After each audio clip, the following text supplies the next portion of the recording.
Okay, day two, let's go. Turning stress into success. This is one of the core strategies that I help people recognize when they're riddled with stress, or even when they just have a little bit of stress, and sometimes they have stress and they don't even know it, because stress is actually one of the most useful things in our life and our business when we come into right relationship with it. So I'm not going to go into a deep anatomy lesson, but just briefly, the nervous system is the brain, spinal cord, and peripheral nerves that go out to every single cell in the human body. The job of the nervous system is to tell all of these cells, tissues, and organs what to do. There's a motor side going from the brain to the muscles to move the body around. And there's a sensory side going from all the cells and receptors back up to the brain to tell us what's happening in the world around us. There is an autonomic branch of the nervous system that is composed of the sympathetic and the parasympathetic fight and flight, and then rest and digest sides of the nervous system that mitigate and create the way that we respond to stress. Now, the funny thing about this autonomic system, and especially the sympathetic side, which controls that fight or flight, is that it learns.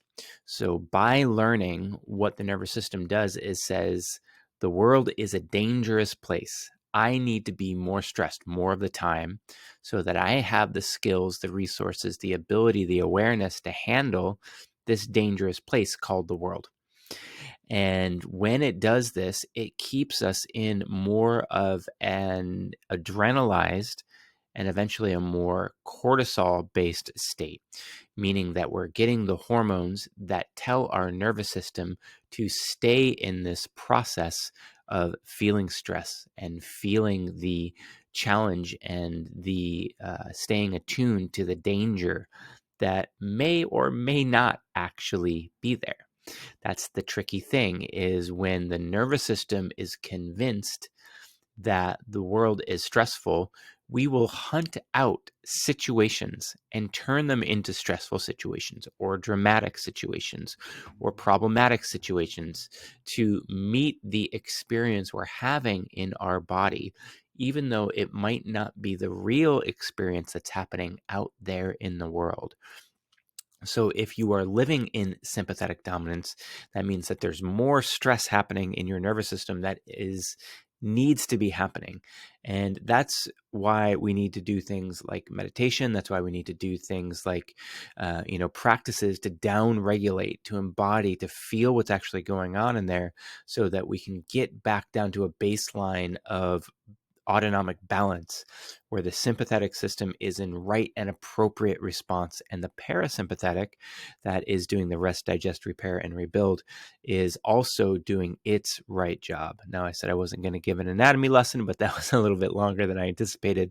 So when we are stressed, what the hell do I do with it?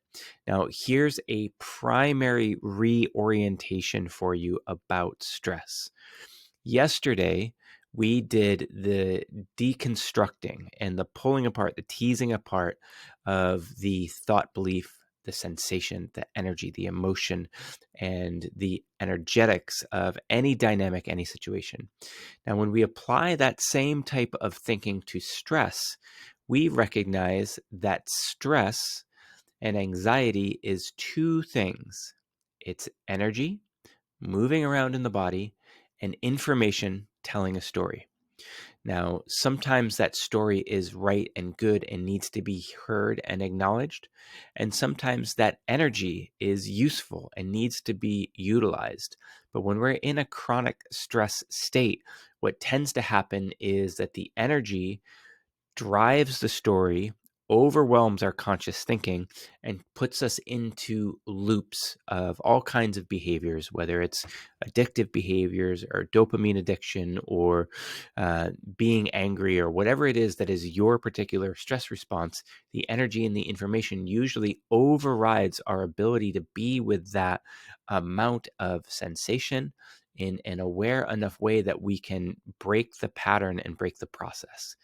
But when we start to reorient our thinking and our awareness to understand that stress is simply energy and information, we can start to understand and see that we need both of those things to run a business. We need energy. And a lot of times the stress response is actually a right relationship to our life saying, no, you got to do something. We got to get up. We got to make something happen. And the information of, I'm not sure what's going on. Is there something bad happening? Can be really useful. Now, if that's a chronic state, that's obviously problematic. We don't want to assume bad things are happening when nothing bad is happening. And we can take this through the whole process that we went through yesterday on day one, where we take this and turn it into an object of awareness, and we actually experience ourselves deeply with it. But for our purposes today, what I want to really dig into is decoupling the energy and the information. And then what do I do with both of those? So the first thing is, what is the story the stress is telling me? If I notice this stress, this anxiety in the background, what is the story it wants me to hear? Is it, something bad is happening? People think I'm crazy. I'm going to get in trouble. I'm not allowed to have this much power, this much money, this much authority. What is that story? And then with the story, I don't want you to just dismiss it because it's a quote unquote story. I want you to find what it's hiding and what it's protecting. Because underneath that story is a truth that we want to get to. And when we can get to that truth, we can make a new decision with it. Now, the energy is a little bit different.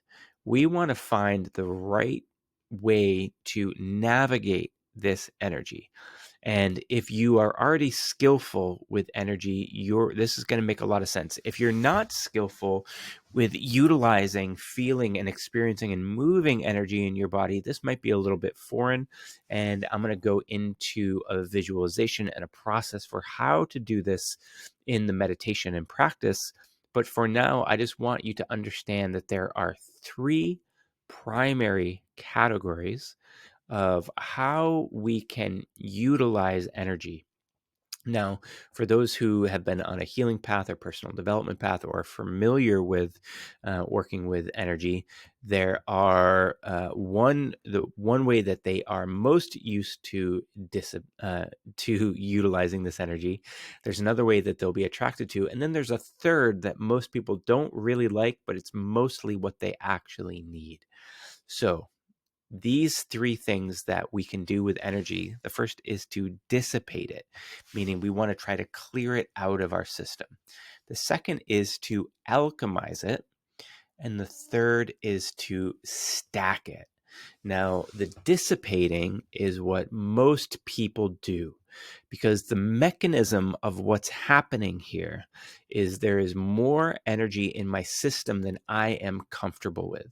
So the information that's accompanying this energy is saying too much, doesn't feel good, got to get it out. Right? So people will go do some practice. They'll, go move their body. They'll do something to try to get all of this energy out. And what that does is bring them back to a previously known, comfortable baseline. That's a good skill set to have. But if it's the only skill set we have, we are not going to grow because it keeps us reverting to a previous comfortable baseline. So we need to recognize when it's the right strategy and when it's not. The second is the alchemy, right? So in the alchemy, what we're interested in is less the energy and more the information. I want to know what this is telling me. And if I stay with the story long enough, if I get down to the root of it, if I understand what the story is telling me about me, about my life, about my relationships, about my business, then usually that energy will just sort of naturally reintegrate as we move to a higher level of awareness and interaction and participation with this strategy. Now, this can be wisdom creating, but it's also not usually energy generating. We don't actually increase the amount of energy we are able to hold, and it can be a long process of being in the exploration of what this energy or what this information is saying and really finding the truth of it. And I've seen people, come to me as a coach and healer and say, yeah, I had this pattern. It's been going on for a year, 2 years. I don't want you to get lost in this. The alchemy is a sexy word if you're in the conscious spiritual entrepreneur space, and it's a great strategy to have, but again, not always the right strategy. So the third one, which is one that people are not usually aware of and they don't prefer when I recommend it, is stacking the energy. So when we are stressed, when we are anxious, we say, this is my energy. And we actually pull it towards us. We want to pull it into our body, pull it into our field, pull it into our energy system and say, this is mine. I have the capacity to hold this, to feel this, to be with this. I have the complete ability to allow this much energy in my system, and I'm going to use my intention, my will, my awareness to focalize it and direct it to do what I choose it must do. I'm going to use it as a force for good in my business. And the way that this stacking of energy resolves things is usually by breaking through the barrier that the information that was correlated with this energy is trying to warn us about. So these three strategies are all needed. And what I'm going to invite you into an exploration of in the exercise is which has been your default. Now, there's actually a fourth, which is just avoidance. And the avoidance usually means that over time, the energy will dissipate on its own, but it's a completely unconscious process. So when people are checking out on their phones, they're going to play video games, they're, disconnecting and, going to hang out with friends or drink or whatever it is. That's an unconscious process to just wait until the sensation of the stress passes. And that is my least favorite of all the options. So I don't consider that one of the four. But if you're doing that, I'm going to invite you to start to make a much more conscious choice of how you engage with this energy. So again, those three ways. The first is the dissipating. So I'm doing something specifically with the energy. I don't really care about the information so much. And I want to restore myself to a previously comfortable baseline of and threshold of how much energy I can hold. The second is alchemizing. So I'm really cluing into the information. And when the information becomes conscious and I have the realization and my awareness updates, then the energy starts to shift and change on its own. And then the third is stacking, where I say, this is my energy. I'm choosing to hold, embody, claim, and utilize this. And I'm going to use this energy to break through this barrier and prove to myself that this information, the data, the story that this stress has been telling me is not accurate. I'm going to write a new story. So you can see that the third is often for sensitive people, for empaths, for HSPs, for conscious and spiritual entrepreneurs. It's usually an uncomfortable path. But what I've seen so often is that these are the people that need that strategy most. So I'm going to invite you to move to the exercise where we're going to start to find which strategy you've been using and really codify and get clear on what needs to happen next. And then in the meditation, I'm going to take you through an exercise to let you experience each of these. And like I said, if you're not super fluent with energy, totally okay. There's a process of how we get familiar with energy. And it's something I believe everyone can learn if they choose to, if they value it. And it goes from it becoming a practice of really visualizing and pretending almost, moving into imagination. And the more we become absorbed in the imagination, the more it turns into what's called the imaginal, where, the old adage is where the attention goes, the energy flows.